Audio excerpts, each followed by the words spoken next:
Hey there, folks. Welcome to our cozy nook of tales and adventures. Today, like every episode, we're unlocking the doors of imagination to explore new worlds, meet fascinating characters, and experience unique emotions. I promise to take you on an unforgettable journey through the power of words.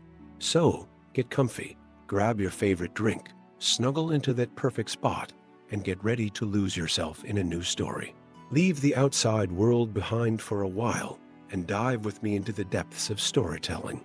If you enjoy our content and want to support the channel, consider hitting that subscribe button and giving the video a thumbs up. Now, without further ado, let's dive into today's story. In the tranquil borderlands of the Shire, where the rolling hills met the ancient forests of Middle-earth, there stood a humble hobbit-hole distinguished only by the colorful threads that always seemed to dance in the breeze near its round windows. This was the home of Frodo Weaver, a peculiar hobbit whose fingers could spin tales into tapestries with an artistry that made even the elves pause in wonder. Unlike most hobbits, who concern themselves with gardens and pantries, Frodo spent his days before an ancient loom passed down through generations of his family. The wood of the loom was darker than the deepest shadows of Mirkwood, and strange runes flickered along its frame when moonlight touched them. His grandmother, old Mistress Weaver, had told him tales of how the loom had come to their family gifted by a wandering wizard in payment for a kindness long ago, but Frodo had always assumed they were just stories meant to entertain a curious child. That was until the morning when the threads began to whisper. It happened on his 33rd birthday, the day hobbits traditionally came of age.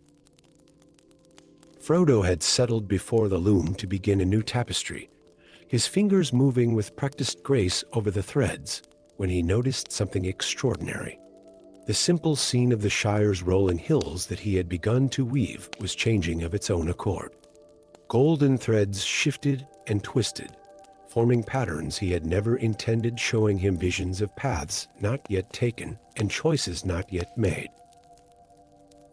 As he watched in amazement, a figure materialized from the morning mist that perpetually clung to the hills outside his window.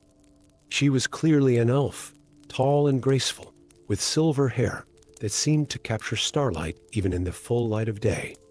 Her name was Eravaniel, though Frodo would not learn this until much later. For now, she simply stood at his garden gate, her ancient eyes fixed upon the loom visible through his window with an intensity that made his heart skip a beat. "So," she said when he finally worked up the courage to open his door, "the loom of Vair has awakened at last." The name sent a shiver through the air itself, and Frodo watched as the threads on his loom trembled in response. Eravaniel explained what his grandmother never had. The loom was one of 3 created by Vair, the Weaver, one of the Valar, who wove the stories of the world in her halls. Each loom had the power to not just record destiny, but to reshape it, though only in subtle ways, like a river changing course, one small stone at a time. But they were not alone in this knowledge. Word of the loom's awakening spread through mysterious channels, carried on autumn winds, and whispered by birds to those who could understand their speech. Soon, Frodo found himself host to an unusual company. 3 dwarven craftsmen from the Blue Mountains, led by the master artisan Borin Silverhand, arrived at his door speaking of ancient alliances and debts of honor. They were followed by darker visitors. Shadows began to lurk at the edges of the Shire, and ravens with eyes like burning coals circled overhead. Eravaniel spoke of a growing darkness, an ancient sorcerer who had long sought the power to rewrite destiny itself, now stirring in his tower of black ice far to the north. It was Borin who suggested they had to move the loom before it was too late. "Some treasures," he said, his old eyes glinting with wisdom hard won, "are too dangerous to keep, even if keeping them is our dearest wish." The words reminded Frodo of his grandmother, and how she had always said that the greatest wisdom lay in knowing when to let go. And so began a journey unlike any Frodo had imagined in even his most ambitious tapestries. Through ancient dwarf roads beneath the mountains they traveled, the loom carefully dismantled and carried in pieces, each one wrapped in cloths inscribed with protective runes. Their destination was the hidden Valley of the Weavers, a secret place known only to those who kept the old crafts alive. Along the way, they gathered more allies. Thorn, a ranger with secrets woven into the very fabric of his weathered cloak. Liriel, a young dwarf weaver whose skills complemented Frodo's in unexpected ways. And most surprisingly, a huge raven named Nightwing who spoke in riddles and seemed to know more about the loom's destiny than any of them. Their journey was not without its perils. The sorcerer's agents pursued them relentlessly, shadow weavers who could step through the spaces between threads, and creatures made from unraveled destinies that hungered for the chance to be rewoven. In the darkness beneath the misty mountains, they faced beings that had never seen the light of sun or moon, entities that existed in the spaces between choices made and unmade. But it was not until they reached the Valley of the Weavers that Frodo truly understood his role in this grand tapestry. The valley was a place of wonder where waterfalls flowed upward and the aurora borealis danced eternally overhead. Here, ancient weavers from all the free peoples of Middle-earth maintained their vigil, guarding the greater pattern of destiny from those who would unravel it for their own ends. The truth, when it was revealed, was both beautiful and terrible. The three looms of Ver were never meant to remain separated. Together, they formed a key that could open the very halls of fate or seal them forever against those who would abuse such power. Frodo's loom was the last to awaken, and now a choice lay before him: to join the ancient order of weavers and guard the pattern of destiny, or to return to his quiet life in the Shire. But as his grandmother had always said, sometimes the greatest choices are those that make themselves. Looking at the faces of his companions, Eravaniel with her starlit wisdom, Orin with his crafter's soul, Thorn with his hidden heritage, Liriel with her revolutionary techniques, and Nightwing with his ancient knowledge, Frodo knew his path forward. In the end, it was not grand magic or mighty battles that determined the fate of the looms. It was the simple things: friendship forged in adversity, wisdom passed down through generations, and the courage to choose a harder path when an easier one lay open. Frodo learned that destiny was not a tapestry woven by distant powers, but a cloth they all helped to weave, one choice at a time. The sorcerer was defeated not through force of arms, but through the combined artistry of Frodo and his fellow weavers, who worked together to weave a pattern so complex and beautiful that it bound the shadow weavers and their master into a tapestry of perpetual dawn, neither light nor dark, but suspended in the moment of choice. Frodo did eventually return to the Shire, but not to stay. His home became a way station for travelers between the Valley of the Weavers and the wider world, a place where destinies could be gently redirected and where the threads of fate could be subtly adjusted. His tapestries became legend, not for their beauty, though they were beautiful, but for their uncanny ability to show people the paths they needed to see. And if sometimes, on quiet evenings when the mist rolled in from the hills, he sat at a simpler loom and wove scenes of the Shire as it had been in his youth, well, even Destiny's guardians are entitled to their moments of nostalgia. For as his grandmother had always said, and as he now knew to be true, every thread in the great tapestry has its purpose, even those that simply lead us home. Story 2, the green hills beyond the Shire had always sung, though few remembered how to listen. In the early morning hours, when mist clung to the ancient stones and dew sparkled on every blade of grass, the melody was strongest, a haunting whisper of something old and powerful that had almost, but not quite, been forgotten. Rosie Greenleaf heard it first on her 20th birthday, while gathering herbs in the dawn light. The song rose from the earth itself, threading through her consciousness like golden honey, making her fingers tingle with an energy she had never felt before. As she stood transfixed, the herbs forgotten in her basket, the melody seemed to weave itself into her very being, awakening something that had long laid dormant in her bloodline. That same morning, in the elven haven of Rivendell, Lady Arwen's eyes snapped open as an ancient prophecy stirred in her memory. When shadows crawl from Earth's dark heart, the choir must rise to play their part. Through hobbit voice and dwarf-made drum, the darkness back to dark must come. The shadows the prophecy spoke of were already stirring. Deep beneath the green hills, in forgotten caverns that had once echoed with songs of power, creatures of darkness were awakening, drawn by the absence of the music that had once kept them bound. These were not ORCs or goblins, but things far older, beings of shadow and silence that fed on the absence of sound. Word spread quickly through the hidden networks of the wise. Gandalf the Grey, who had long suspected this day would come, made his way to the Shire. He found Rosie sitting beneath an ancient oak tree, humming a melody that made the leaves above her dance with ghostly light. So, he said, leaning on his staff, the blood of the choir still flows in the veins of the Shire folk. How interesting! His eyes twinkled with a mixture of hope and concern as he watched the young hobbit weave music into light. The great choir, he explained to her, had once been the guardians of Middle-earth's harmony. They were not warriors who fought with swords, but musicians whose songs kept the world's darkness at bay. Their numbers had included members of all the free peoples, elven harpers, dwarf drummers, human pipers, and hobbit singers whose clear voices could pierce any shadow. But that had been long ago, before the breaking of the world, before the music had been forgotten. Now, with the shadows stirring once more, the choir needed to be reformed and quickly. And so began an extraordinary journey.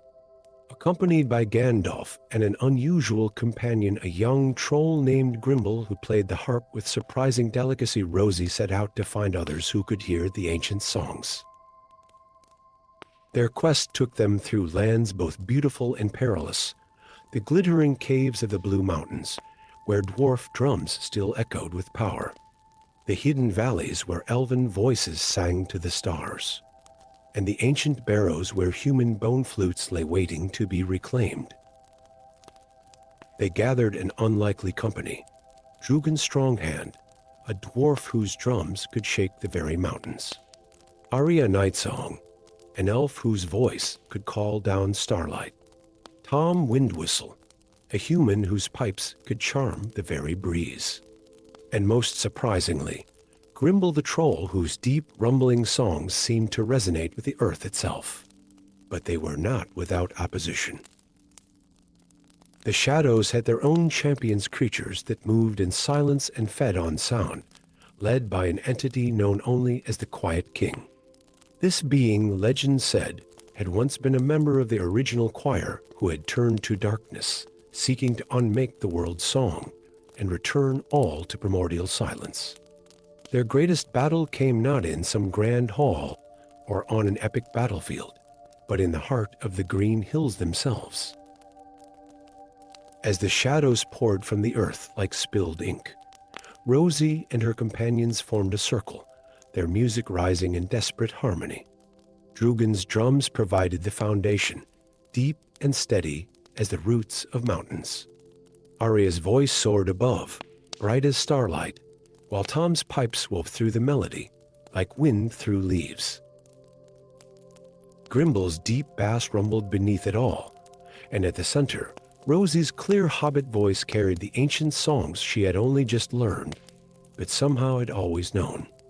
The Quiet King appeared then, a figure of void and silence that threatened to swallow all sound. But as the choir's song grew stronger, something remarkable happened. The very hills began to sing with them, adding their ancient voice to the harmony. The shadows recoiled, and in that moment of power, Rosie understood what the original choir had known. Music wasn't just a weapon against darkness. It was the very thread that held the world together. The battle ended not with a clash of arms, but with a final, perfect note that seemed to hang in the air forever. The quiet king and his shadows were not destroyed but transformed. Bound once more into the harmony they had sought to escape, becoming part of the world's song rather than its silence. In the years that followed, the Green Hills became a place of pilgrimage for those who wished to learn the old songs. Rosie established a school there, where members of all races could come to study the ancient music. The great choir was reformed, not as a single group, but as a scattered fellowship of musicians who kept the world's harmony alive through their songs. Gandalf would sometimes visit, sitting quietly with his pipe as new students learned to hear the Hills song for the first time. Music, he would say, is not just what we play or sing. It's the space between the notes, the silence that gives the sound meaning. Even the shadows have their part in the great song. They just needed to be reminded of the melody, and on quiet mornings, when mist still clung to the ancient stones of the Green Hills, one might hear a clear hobbit voice rising with the dawn, singing songs that had nearly been forgotten, songs of starlight and shadow, of darkness and dawn, of a world where even the hills themselves knew how to sing. For as Rosie had learned, and now taught others, the world's song had never truly been lost. It had simply been waiting for those who remembered how to listen. Story 3. Mist clung eternally to the peaks surrounding the Lost Valley, shrouding its secrets in a perpetual veil of mystery. For generations, the tales of the abandoned hobbit city of Undermist had been passed down in whispers, stories of a once great settlement whose inhabitants had been turned to stone in a single night of terrible magic. No one had ventured into the valley for over 300 years, until Samwise Thomas unfolded a weathered map in the lamplight of his cartographer's study. The map had come to him, quite by accident, hidden within the binding of an ancient book about the healing properties of mushrooms. Its edges were worn, and strange runes glowed faintly along its borders, runes that seemed to shift and change when viewed from different angles. But it was the path marked in silver ink that caught his attention, a hidden route into the Lost Valley that no other map had ever shown. News of his discovery spread quickly through the hidden networks of Middle-earth scholars and adventurers. Within a week, his quiet hobbit hole became host to the most unusual company, Elendril, an elven sage banished from her homeland for delving too deeply into forbidden magics. Thorin Ironfist, a dwarf whose enchanted hammer was said to be able to forge bonds between the physical and spiritual realms. And Greyhaim, an ancient wizard who spoke in riddles and seemed to age backwards under the light of the moon. The statues are not what they appear, Greyhaim announced on the eve of their departure, his eyes reflecting the firelight like ancient stars. They are but shells, holding something far more precious within time itself. Frozen in a single moment, the journey to the valley tested them in ways none had expected. They traversed the whispering woods, where the trees themselves tried to lead them astray with false memories. They crossed the bridge of yesterday, a stone span that showed each traveler a glimpse of their most haunting regret. In the caves of Echo, they faced shadows that wore their own faces and spoke their deepest fears. But it was only when they reached the valley itself that they understood the true scope of their quest. The city of Undermist spread before them like a dream carved in stone. Hobbit-sized buildings lined the streets, their windows dark and empty. And everywhere, frozen in poses of daily life, were the statues, hundreds of them, each bearing the face of a hobbit caught in that final moment when time stopped. A child reaching for a toy, a baker with his hands in bread dough, two friends embracing and greeting, each scene preserved with haunting perfection. But it was their eyes that truly unsettled the company. Though made of stone, they seemed to follow the travelers, and in the right light, they appeared to glisten with unshed tears. The lingers was the first to discover the truth. Using her forbidden knowledge, she detected traces of an ancient elven artifact, the chronolith, a crystal said to have been crafted from a shard of the First Age itself. The crystal had been shattered, its 3 pieces scattered throughout the city, each one maintaining the spell that held the inhabitants in their stone prison. It was meant to be a blessing, Graham revealed, reading from inscriptions they found in the city's central library. The elves gifted the chronolith to the hobbits of Undermist to protect them from a great plague that was sweeping the land. It would hold them in stasis until the danger passed.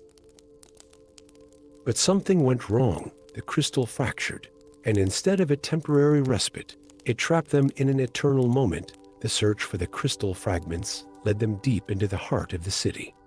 In the grand marketplace, they found the first piece embedded in a fountain, its waters frozen in mid-splash for 3 centuries.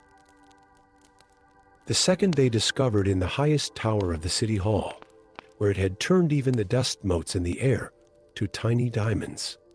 The third and final piece lay in the depths of the ancient archives, guarded by creatures that had once been the city's librarians, now transformed into crystalline beings that moved like liquid glass. But finding the pieces was only the beginning. Each fragment had to be awakened in a specific way. The fountain piece through dwarven craft, the tower piece through elven song, and the archive piece through wizardly wisdom. And all 3 had to be reunited under the light of a full moon, a moon that would only align with the valley once every 100 years. Time, it seemed, had not been their ally after all. As the appointed night approached, shadows began to seep from the spaces between the stones. The chronolith's power was waning, and the void it had held at bay for so long was beginning to seep back in. The statue's eyes began to weep real tears, and whispers could be heard in the streets, the voices of the trapped citizens, growing stronger as the spell began to fade. Under the rising full moon, in the city's central square, they began the ritual. Thorin's hammer struck the fountain fragment in rhythm with the city's ancient heartbeat. Elendril's voice wove strands of starlight around the tower shard. Graham spoke words in a language that made the very air shiver around the archive piece. And Samwise, bearing the blood of those who had first welcomed the chronolith to the valley, held the fragments together as they merged back into a single crystal. The wave of power that burst from the restored chronolith was like sunrise breaking through 1,000 years of night.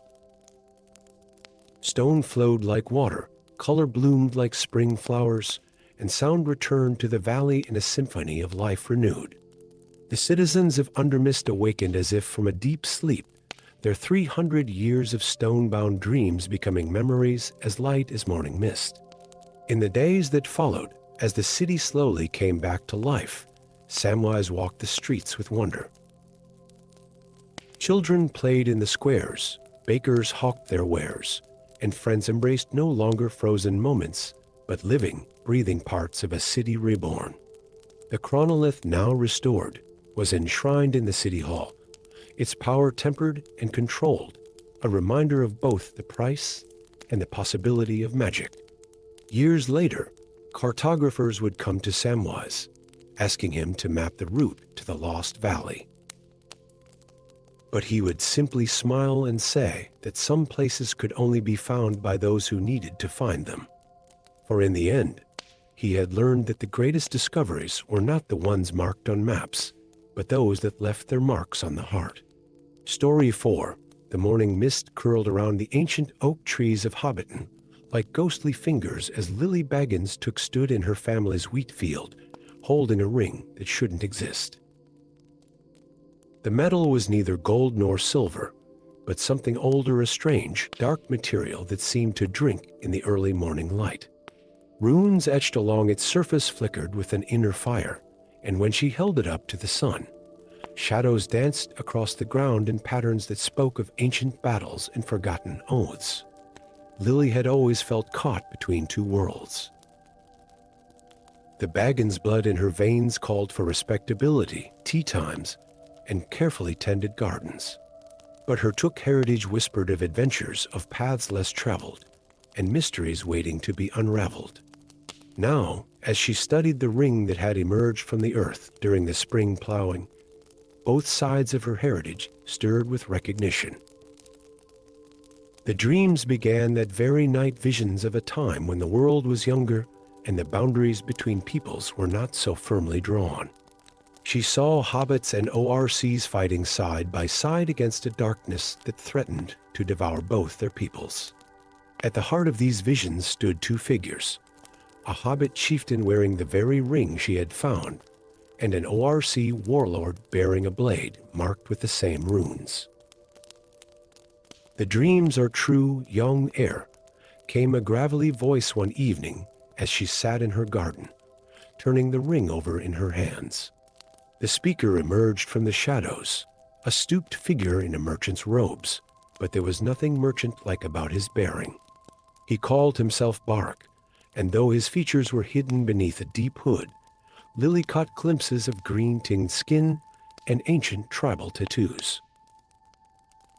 Barak revealed a truth that had been buried for a millennium, long ago, when a great darkness threatened to consume all of Middle-earth. The hobbits and ORCs of the northern lands had forged a secret alliance.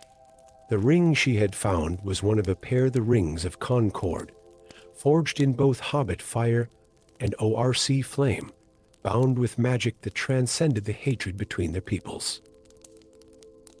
But now the ancient darkness was stirring once more, and forces were working to reignite the old hostilities between ORCs and hobbits. Already, raids had begun along the borders of the Shire, carefully orchestrated to look like random ORC attacks. Similarly, ORC settlements were being assaulted by what appeared to be hobbit militia, though no such militia existed. And so began an extraordinary journey. With Barak as her guide, Lily set out to find the descendants of the original pact makers. Their quest took them through the hidden places of Middle-earth, ancient hobbit burrows that had become sacred sites, ORC temples carved into mountain hearts, and forgotten groves where the first agreements had been sealed in blood and starlight. They gathered an unusual company, Grimtooth the Wise, an ORC shaman who had kept the old histories, Primrose Brandybuck, a hobbit scholar who had stumbled upon hints of the truth in ancient manuscripts, and Follick Stonefist, a half-ORC diplomat who walked between both worlds. Each brought pieces of the ancient puzzle, helping to decode the ring's messages and track down the scattered descendants of the original signatories. But they were pursued at every step. Shadow walkers stalked their camp at night, beings neither ORC nor hobbit, but something twisted by ancient magics. Assassins struck at them in crowded markets, wielding poison and blade with equal skill. And always they felt the weight of unseen eyes watching, waiting for them to lead the way to the last of the bloodline holders. The truth, when they finally uncovered it, was more complex than any had imagined. The original pact had not just been about peace, it had been about survival.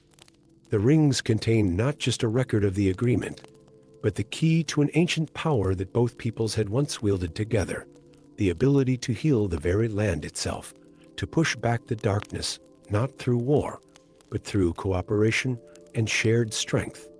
The final battle came not on some distant battlefield, but in the very heart of the Shire. As the Shadow Walkers launched their final assault, Lily and her companions made their stand in the same field where she had found the ring. Hobbit archers stood shoulder to shoulder with ORC warriors.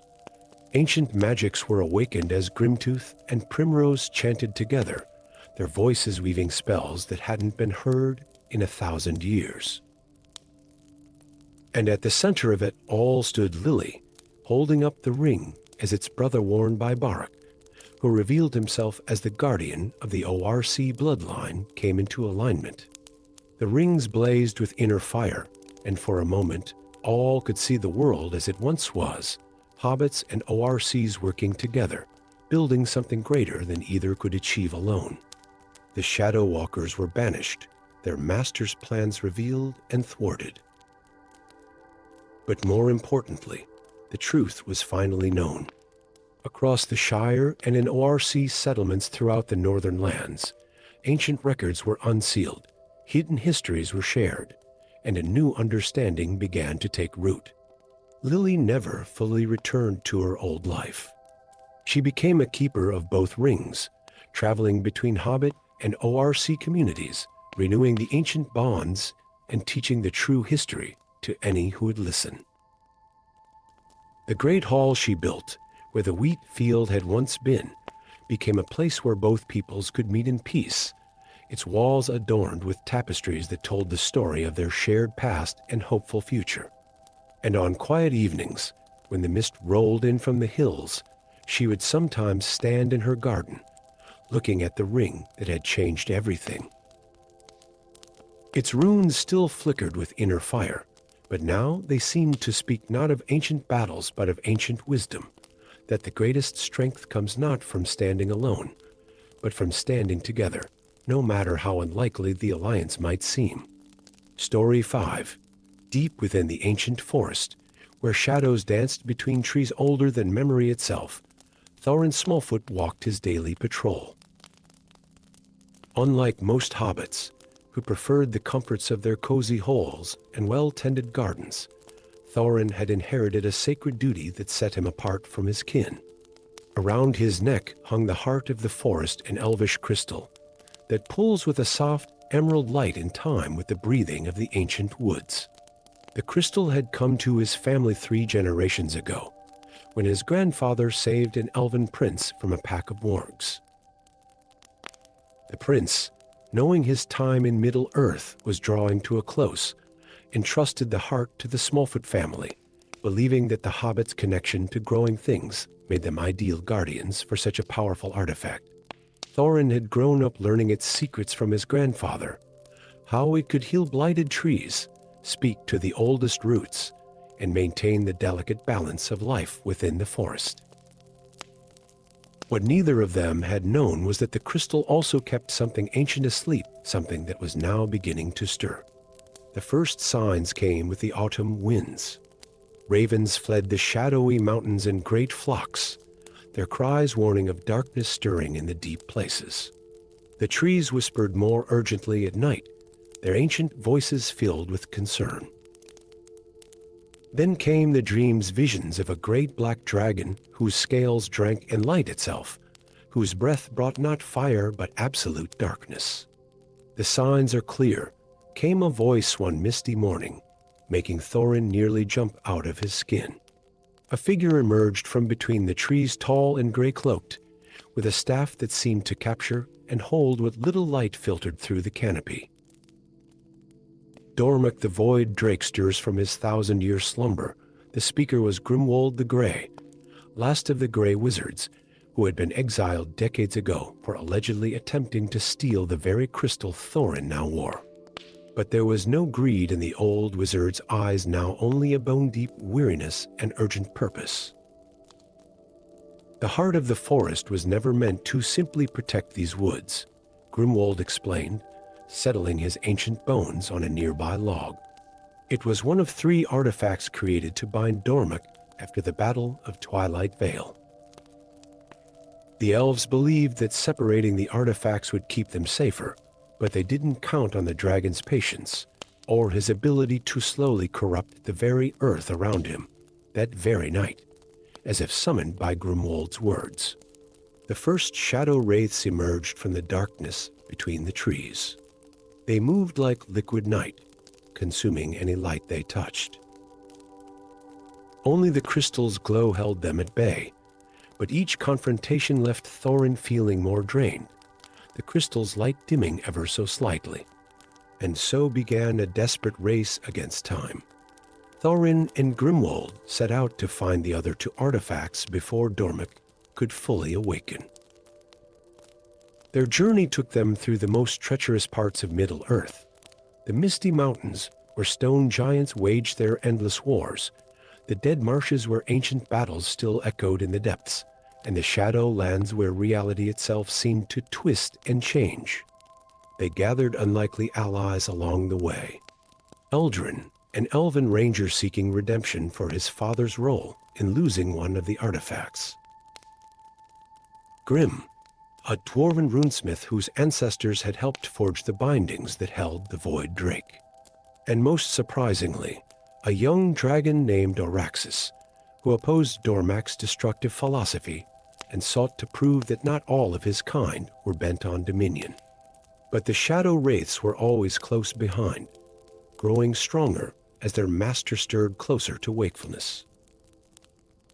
Bounty hunters and dark creatures pursued them through every town and wilderness, drawn by promises of power from the dragon's agents.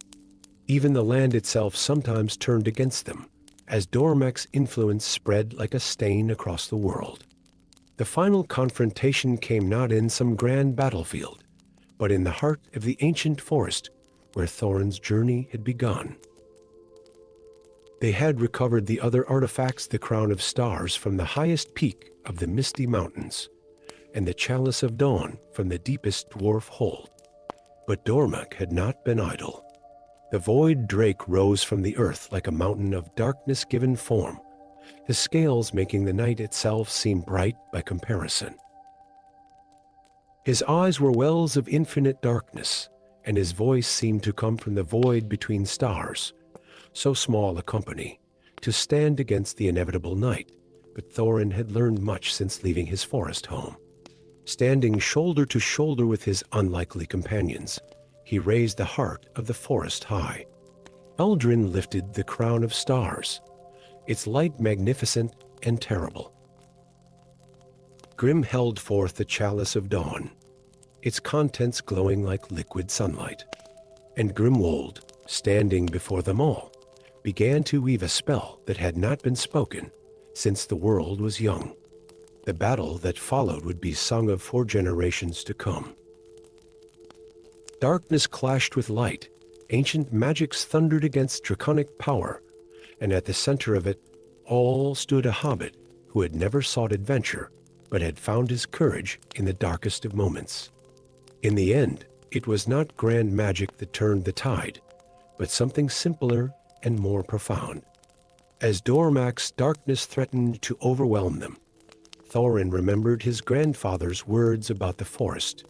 All things are connected, my boy. Every tree, every root, every leaf.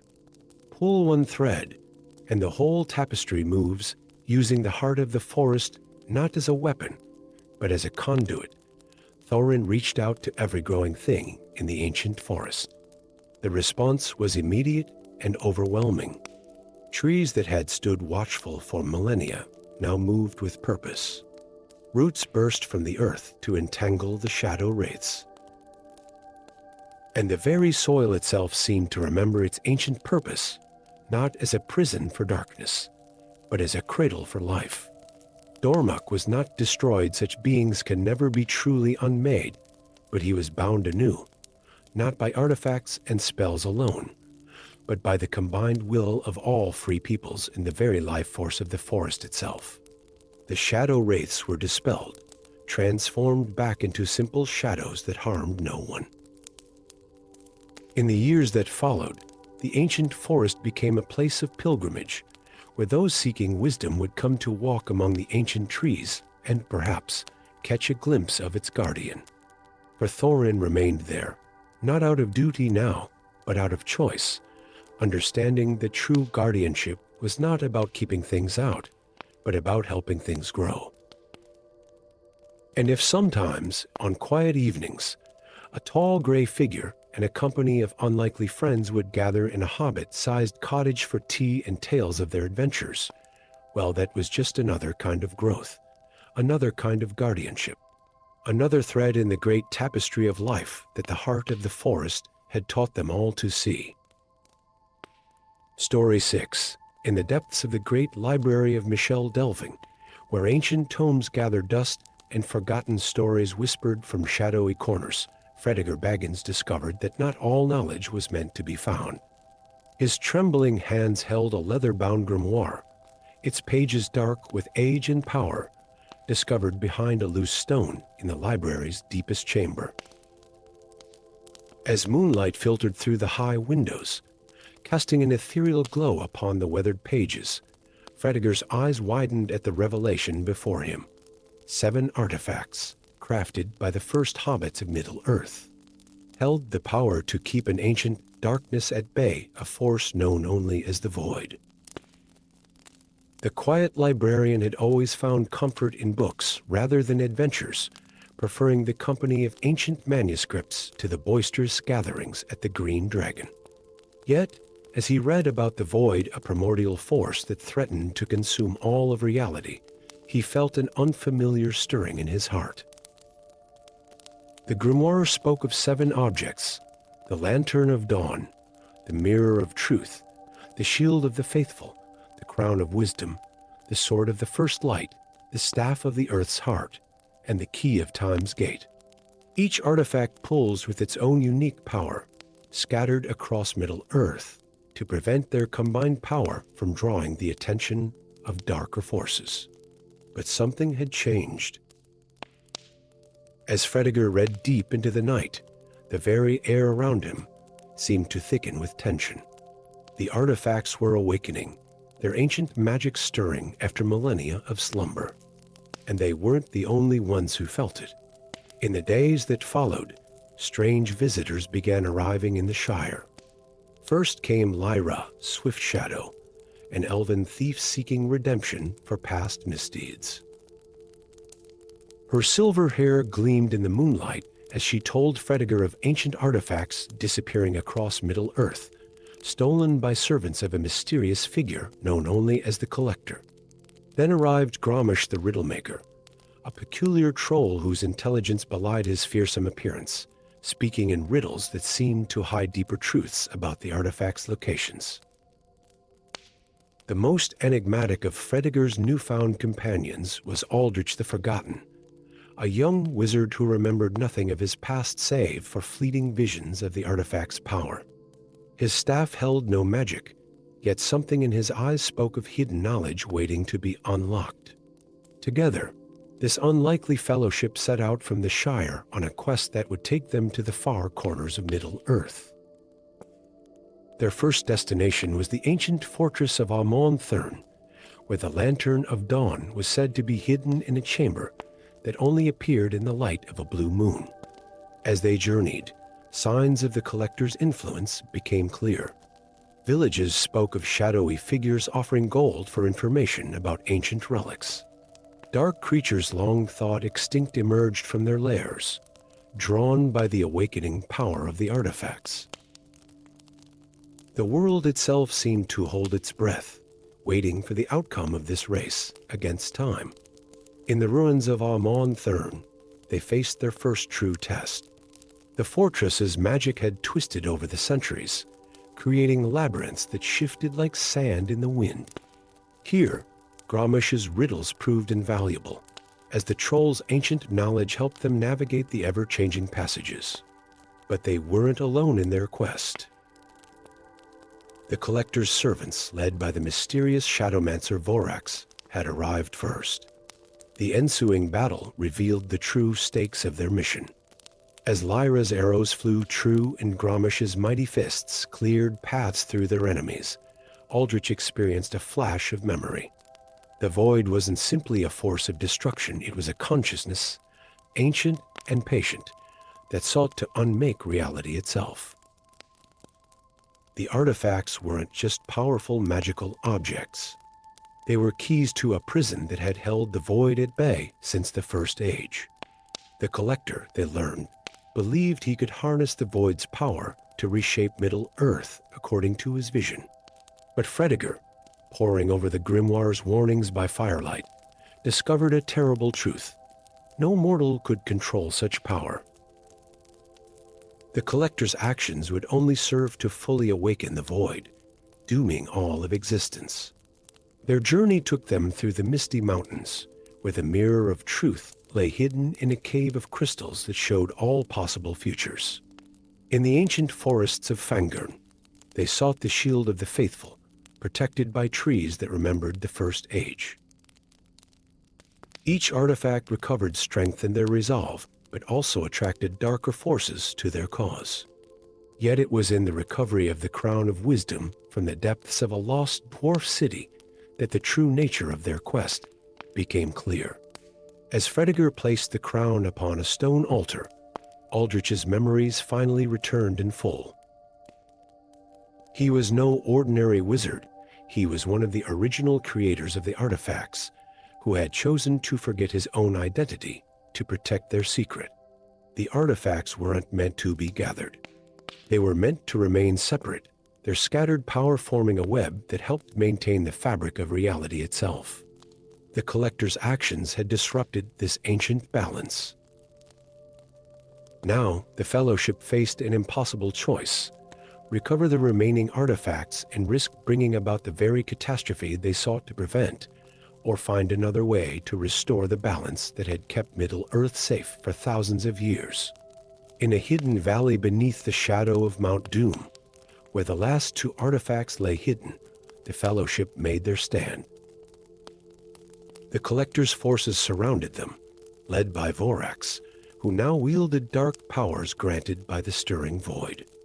As battle raged and hope seemed lost, Fredegar realized that the true power of the artifacts lay not in their magic, but in the choices they inspired. In a moment of clarity, the humble librarian understood what needed to be done.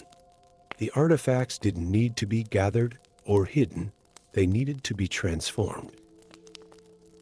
Using the knowledge from his grimoire and Aldrich's restored memories, the Fellowship performed an ancient ritual. Each member contributed their own strength: Lyra's grace, Gromish's wisdom, Aldrich's power, and Fredegar's understanding. The ritual changed the artifacts, binding their power not to places or objects, but to the very essence of Middle-earth's peoples. The Void's prison would now be maintained not by hidden treasures, but by the collective will and spirit of all who called Middle-earth home. As dawn broke over the valley, the Collector's armies dissolved like mist, their master's plans undone by the simple truth that power lies not in possession, but in unity and choice. Vorax, freed from the Void's influence, revealed himself to be another forgotten guardian, transformed by centuries of isolation. The Fellowship parted ways as friends, each forever changed by their journey. Lyra found her redemption in protecting rather than stealing. Gromish's riddles became teachings of ancient wisdom, and Aldrich remained to guide future generations. As for Fredegar, he returned to his beloved library, but now the stories within held new meaning. He understood that the greatest magic lay not in ancient artifacts or powerful spells, but in the bonds between all free peoples of Middle-earth, and in the choices they made to protect one another. And so, the tale of the 7 artifacts became itself an artifact of sorts, a story passed down through generations, reminding all who heard it that true power lies not in the relics we possess, but in the hearts we touch and the bridges we build between different peoples and cultures. In the end, it was not might or magic that saved Middle-earth, but the simple courage of those willing to look beyond appearances and unite against the darkness that threatened them all. Story 7. Beyond the rolling hills of the Shire, where ancient stones whispered tales of forgotten ages, young Primula Silverthorn stood before the ruins of what was once the greatest library in all of Middle-earth. Sunlight filtered through crumbling arches, casting dancing shadows on weathered stone walls covered in mysterious runes. The hobbit lass had always been different from her kin, drawn to tales of adventure rather than the comfortable routines of Hobbiton. That spring morning, as dawn painted the sky in hues of amber and rose, Primula's curious nature led her deeper into the ruins than she had ever ventured before. In a chamber bathed in ethereal light streaming through a crystalline dome, she discovered something that would forever change her destiny. A dragon egg, golden as the morning sun, nestled in a bed of ancient scrolls. The egg was warm to her touch, pulsing with an inner light that seemed to reach into her very soul. As her fingers traced its metallic surface, an ancient magic stirred. Golden lines of light spiraled up her arm, forming intricate patterns that shimmered like liquid sunlight. The mark of the dragon riders, not seen in Middle-earth for 1,000 years, had chosen its new bearer. The egg hatched as the first stars appeared in the evening sky. From its gleaming shell emerged Aurochs, a dragon with scales like polished gold and eyes that held the wisdom of ages. The moment their gazes met, Primula felt a connection form a bond as ancient as the mountains themselves. But such magic rarely goes unnoticed. Within days, word of the golden dragon spread through the lands beyond the Shire. Dragon hunters, their armor dark as night and their weapons forged to pierce dragon hide, began appearing in nearby villages. Leading them was the fearsome Grimhawk, whose ancestors had hunted dragons to near extinction during the dark times. Hope came from an unexpected quarter. As Primula fled her home with Aurochs growing rapidly by her day, they were intercepted by the Order of the Crimson Wizards.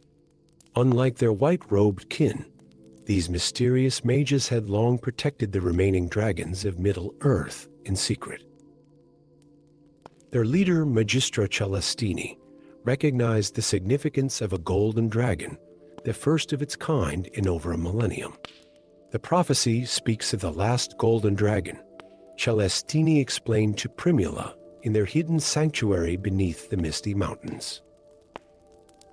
When the ancient bond between dragon and rider is renewed, a choice must be made that will either restore the dragons to Middle-earth or seal their fate forever under the guidance of the Crimson Wizards. Primula began her training. She learned the ancient arts of dragon riding, the secret language of dragons, and the responsibility that came with such power. Aurochs grew swiftly, his wingspan soon casting shadows large enough to cover entire meadows. Their bond deepened with each passing day, their thoughts and emotions becoming increasingly intertwined. But the dragon hunters drew ever closer. Grimhawk had assembled an army of mercenaries, armed with weapons that could bring down even the mightiest of dragons. The bounty on Aurochs's head had attracted fortune seekers from all corners of Middle-earth. The prophecy's meaning became clear when Primula discovered an ancient truth in the wizard's archives. Dragons were not merely creatures of power and magic. They were the guardians of Middle-earth's very essence. The golden dragons, once numerous, had maintained a delicate balance between the mortal world and the realm of magic. Their near extinction had caused magic to slowly fade from the land. Aurochs was not just the last of his kind. He carried within him the power to restore this balance. But there was a terrible price. To unlock this power, Primula would have to sacrifice their bond, the very connection that had given her life new meaning. The choice was forced upon them sooner than expected. Grimhawk's forces discovered the sanctuary, their dragon-slaying weapons threatening not only Aurochs, but the other hidden dragons the Order protected. As battle raged through the ancient halls, Primula realized what she had to do. Standing atop the highest peak of the Misty Mountains, with Grimhawk's army approaching, and the fate of all dragons hanging in the balance, Primula made her choice. Tears streaming down her face, she pressed her marked hand against Aurochs's golden scales one last time. Some bonds, she whispered, are meant to be broken so that greater ones can form. The ancient magic responded to her sacrifice. The mark on her arm blazed with blinding light, and Aurochs's scales began to shine like 1,000 suns. The power of the golden dragons, dormant for so long, awakened fully at last. A wave of pure magic swept across Middle-earth, touching every dragon, every creature of magic, every soul that yearned for wonder.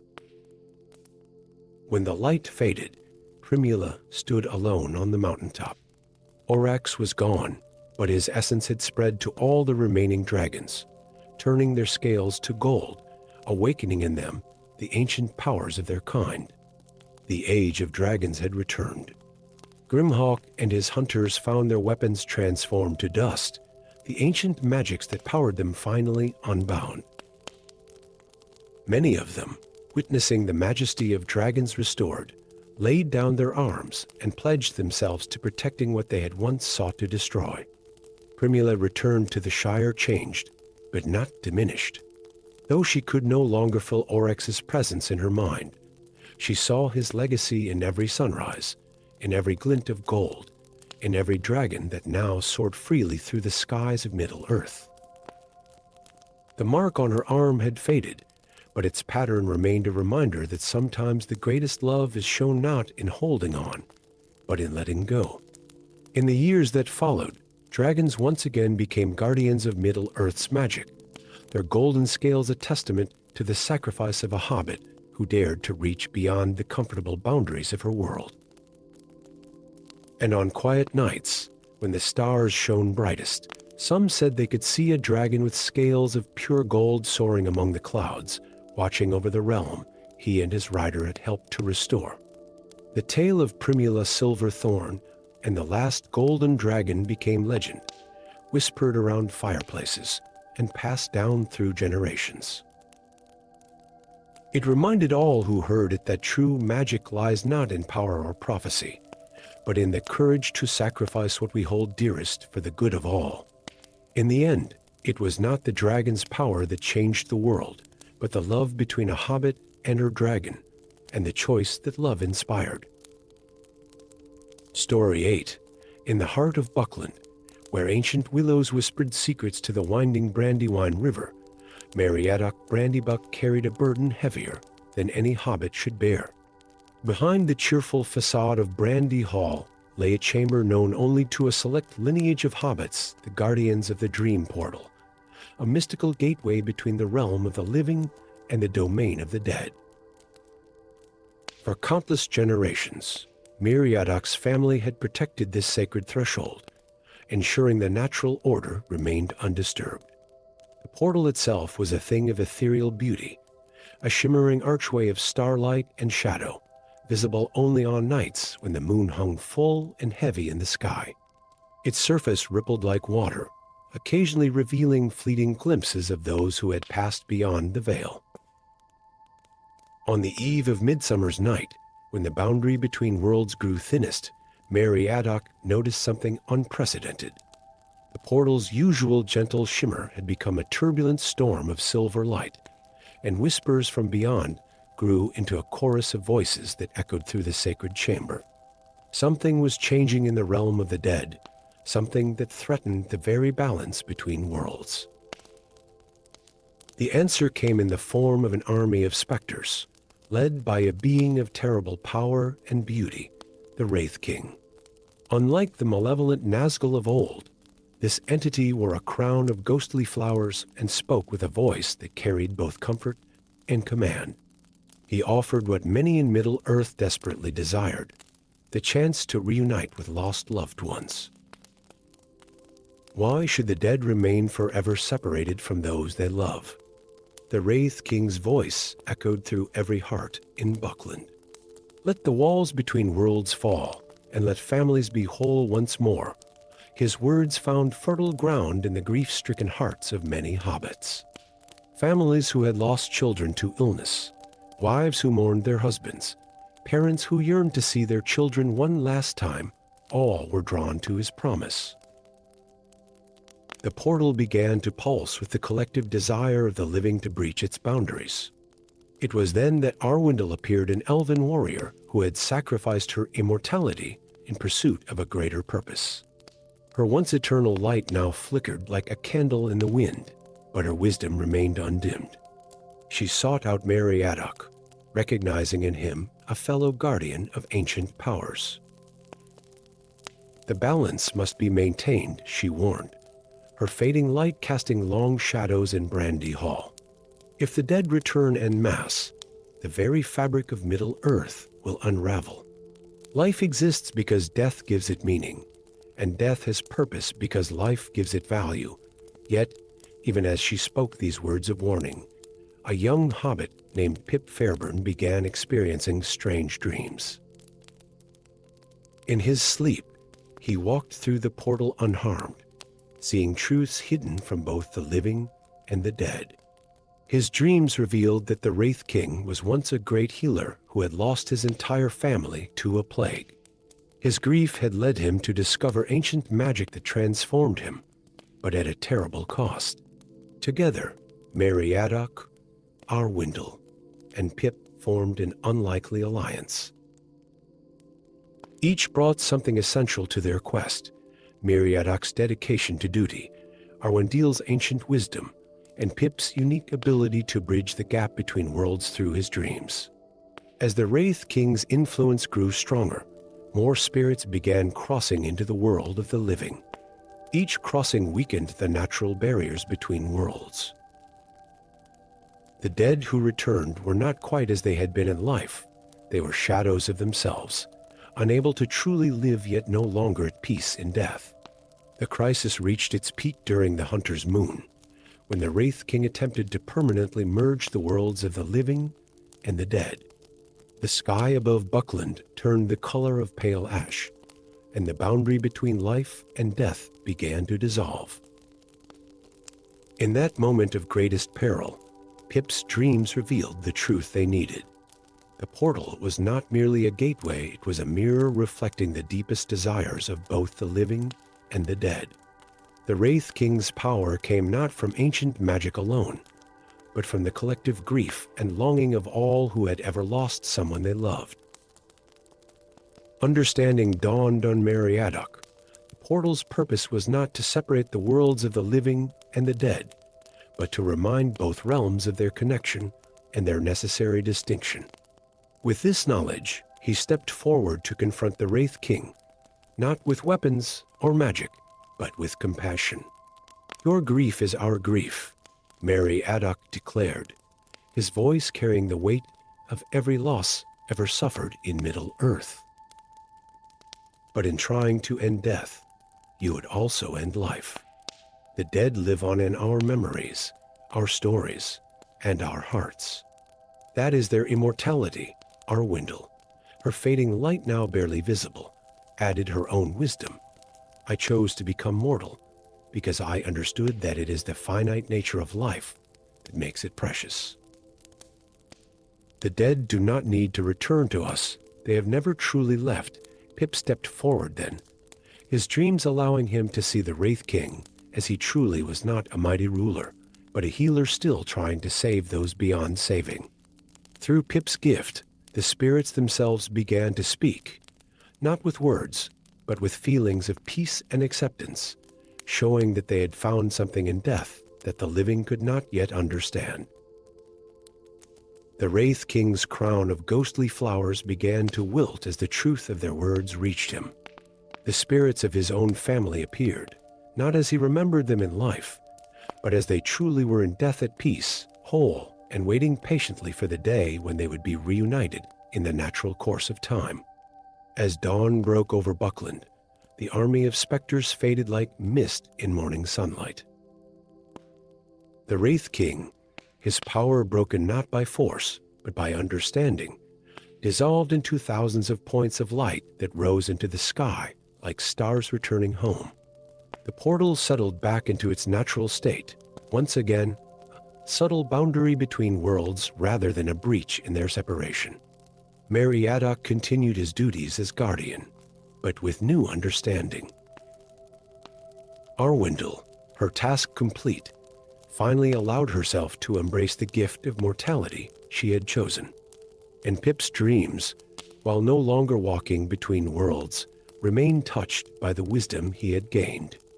The hobbits of Buckland returned to their peaceful lives, but they were changed. They had learned that love transcends death not by denying it, but by accepting it as part of life's great journey. The portal remained, not as a temptation to upset the natural order, but as a reminder that the connection between the living and the dead endures through memory, love, and the quiet acceptance that all things have their season.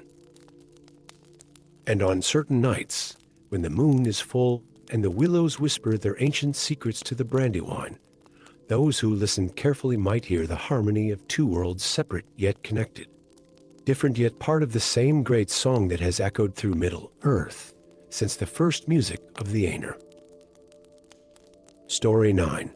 Moonlight spilled over the peaceful hobbit village of Brandyport like liquid silver, illuminating the rolling hills and thatched roofs with an ethereal glow. On such nights, when the stars seemed to dance and whisper ancient secrets, Marigold Baggins would often find herself drawn to her study, surrounded by dusty tomes and scrolls that spoke of times when magic flowed more freely through Middle-earth. As the keeper of old lores in Brandyport, Marigold had always been considered peculiar by her fellow hobbits. While they concerned themselves with gardens and gossip, she spent her days translating ancient Elvish texts and studying the forgotten histories of their land.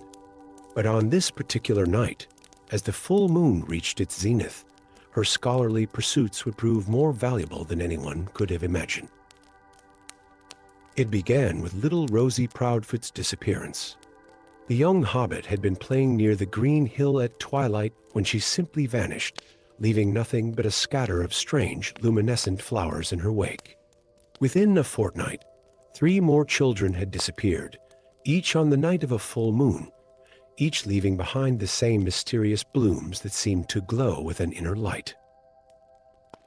The Shire folk were beside themselves with worry, and the sheriff's search parties yielded nothing but more questions. It was then that Marigold noticed something in one of her oldest books, a detailed account of the imprisonment of the fairy queen beneath the green hill, sealed away by the combined magic of elves and men in an age long past. Her research was interrupted by the arrival of 2 unexpected visitors. The first was Thorin Stonegaze, a blind dwarf whose clouded eyes were said to perceive magic itself. He had traveled far, drawn by dreams of ancient powers stirring beneath the hills. The second was Galahad, the Grey, a wizard who had fallen from grace after a failed attempt to restore the fading magic of the elves. Though his staff was broken and his reputation tarnished, his knowledge of old magics remained unmatched. "The seals are weakening," Thorin announced, his unseeing eyes fixed on the green hill. "I can sense the old magic seeping through the cracks like water through a broken dam. The fairy queen stirs in her prison, and she hungers for the innocent dreams of children." Galahad's weathered face grew grave as he examined the luminescent flowers. "These are dream blossoms," he explained. "They grow only in the realm of fairy. The queen is reaching through the weakening barriers, pulling children into her domain to feed her growing power." As the trio delved deeper into the mystery, Marigold discovered ancient scrolls that revealed the true nature of the fairy queen's imprisonment. She had not been sealed away out of malice, but out of necessity. Her power, the very essence of wild magic, had begun to overflow, threatening to transform the world into a realm of pure enchantment, where mortal life could not survive. Time was running short. With each passing day, more dreamlike phenomena manifested around the green hill. Butterflies with wings of stained glass took flight, trees whispered songs in forgotten languages, and the very air seemed to shimmer with possibilities. The beauty of it all made it easy to forget the danger lurking beneath the surface. Their journey into the hill itself began on the eve of the next full moon. Thorin's magic sight revealed a hidden entrance that appeared only when starlight struck the morning dew. Down they descended, through corridors that seemed to have been grown rather than built, their walls alive with phosphorescent fungi and trailing vines that moved of their own accord. In the heart of the hill, they found a vast chamber that seemed to contain a fragment of another world. Here, reality bent like light through a prism. The missing children slept peacefully in beds of living flowers, their dreams taking physical form as shimmering butterflies that the fairy queen collected in crystalline jars. The queen herself was both beautiful and terrible to behold. Her form shifted like smoke in wind, sometimes appearing as a maiden of starlight, other times as a creature of branch and thorn. Her voice, when she spoke, was like the ringing of silver bells mixed with the rustle of autumn leaves. "Have you come to reinforce my prison, little ones?" she asked, her laugh echoing like wind chimes. "Or do you seek to understand why I gather these precious dreams?" It was Marigold who stepped forward, clutching an ancient tome to her chest. "We've come to understand why the seals were placed, and why they're failing now," she declared, her voice steadier than her heart. "The old magics are fading from Middle-earth, and your prison is weakening because it was never meant to last forever." The queen's expression shifted like shadows in moonlight. "The world grows duller with each passing age," she lamented. "The elves depart, taking their magic with them. I would preserve what wonder remains, keep it safe in my realm where it can flourish eternally, but at what cost?" Galahad interrupted, his broken staff gleaming with a hint of its old power. "The children's dreams are not yours to take. They are the seeds of tomorrow's magic, different from the old ways but no less precious." Thorin, his unseeing eyes fixed on the queen, added his own wisdom. "I see the pattern of your power, my lady. It's not containment you need, but transformation. Like a river that must find a new course when its old channel is blocked." Marigold suddenly understood. The ancient texts had spoken not of imprisonment, but of metamorphosis, a process interrupted and incomplete. The seals were failing not because they were weak, but because they had served their purpose. The fairy queen needed to evolve, to become something new that could exist in harmony with the changing world. Working together, they began an ancient ritual. Galahad provided the knowledge, Thorin the sight to guide them, and Marigold the understanding of how the old magic could be transformed rather than contained. The fairy queen, seeing the wisdom in their actions, surrendered herself to the process. The chamber filled with light as bright as 1,000 summers, and when it faded, the queen had transformed. No longer a being of pure, wild magic, she had become something new, a guardian of the bridge between wonder and reality. The children were returned safely to their families, carrying in their hearts a touch of fairy magic that would inspire rather than consume. The green hill became a place of subtle enchantment, where the boundary between the ordinary and the extraordinary grew thin. The fairy queen, now known as the Lady of the Hill, became a protector of children's dreams rather than their collector.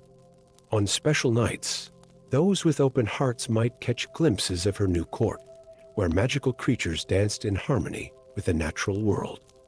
Marigold returned to her books with new purpose, now recording her own tales of wonder for future generations. Thorin remained in Brandyport, teaching others to see the magic that still lingered in the world. And Galahad, his redemption found in helping to transform imprisonment into liberation, reclaimed his place among the wise. The story became legend, whispered by hobbit parents to their children, a tale not of magic lost, but of magic transformed, reminding all who heard it that even in a changing world, wonder could still be found by those who knew where to look. And on certain nights, when the moon was full and the air thick with possibility, the sound of silver bells and children's laughter could still be heard drifting from the green hill, where the old magic and the new had finally learned to dance together. Story 10. Deep in the shadowed heart of the Vale of Twilight, where ancient trees whispered secrets of forgotten ages, Thorin Smallfoot discovered a truth that would shake the foundations of Middle-earth. The young hobbit, whose love for elvish lore had led him far from the comfort of the Shire, stood before a weathered stone tablet covered in flowing elvish script that gleamed like liquid moonlight in the dappled forest shadows. His hands trembled as he translated the ancient text, each word revealing a secret that had lain dormant for centuries, Durin's ring, the legendary artifact of dwarven kings, had never been destroyed as the histories claimed. Instead, it had been split into 3 fragments, each entrusted to a different race of Middle-earth, a piece to the dwarves of the mountains, a piece to the elves of the forests, and a piece to the men of the ancient kingdoms. The revelation came at a dire time. Across Middle-earth, the guardians of these fragments were falling one by one to shadowy attackers who left nothing but frost and silence in their wake. The first had been found in the dwarven halls of Moria, the ancient guardian turned to stone. The second was discovered in the elven sanctuary of Rivendell, the sacred grove housing the fragment now withered and black. As Thorin pondered the gravity of his discovery, a rustle in the underbrush announced he wasn't alone. From the shadows emerged Grimlaw the Outcast, an ORC unlike any Thorin had ever encountered.